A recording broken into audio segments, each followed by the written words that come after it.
सूर्यास्त का समय आया, संध्या का समय आया, भगवान ने हिरण्यकशिपु को जंघाओं पर पटक लिया। भगवान नृसिंह देहली पर विराजमान हो गए। देहली पर भगवान नृसिंह विराजमान हो गए, इसलिए देहली को भगवान नृसिंह का आसन माना गया। देहली पर खड़ा नहीं होना चाहिए, देहली पैर से छू जाए तो स्पर्श करके देहली को प्रणाम करना चाहिए।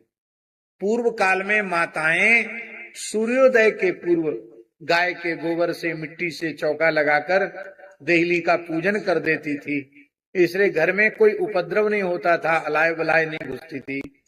अब तो घरों में देहली ही नहीं है, बिना रोक टोक, इसलिए कम से कम मुख्य द्वार पर तो देहली अवश्य बनानी चाहिए। देहली द्वार, देहली आवश्यक है प्रत्येक भवन में।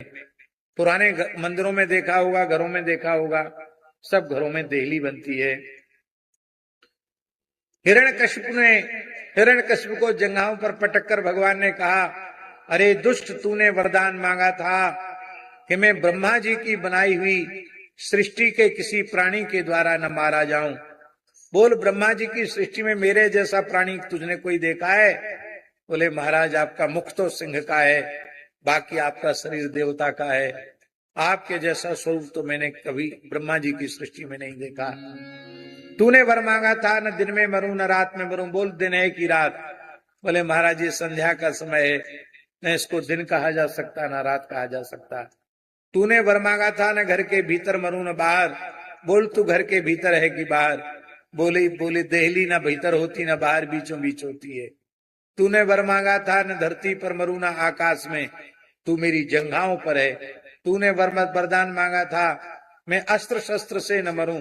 बोल, मेरे हाथ में अस्त्र हैं कि शस्त्र?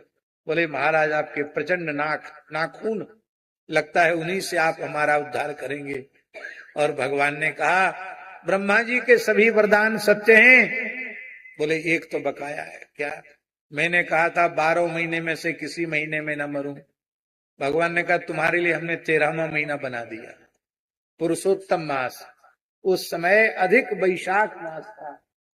बोले, ब्रह्मा जी के सब वरदान सत्य हैं? बोले, हाँ सत्य हैं। पुरुषोत्तम मास अभी जेठ में आने वाला है, इसका बड़ा महात्म्य है। पुरुषोत्तम मास में कोई भी सत्कर्म हजारों गुना हो जाता है, अनंत गुना हो जाता है।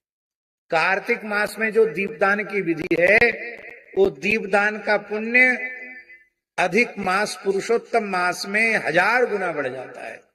इसलिए अभी अधिक मास आने वाला है, हो सके तो किसी तीर्थ में अधिक मास व्यतीत करना, गंगा यमुना आदि में स्नान करना, और जितना हो सके नियम सेवा करना, भगवान को नित्य तुलसी से अर्चन करना, और नित्य भगवान के सामने दीपक अवश्य, दीपदान अवश्य करना। बोलो भक्तवत्सल भगवान की।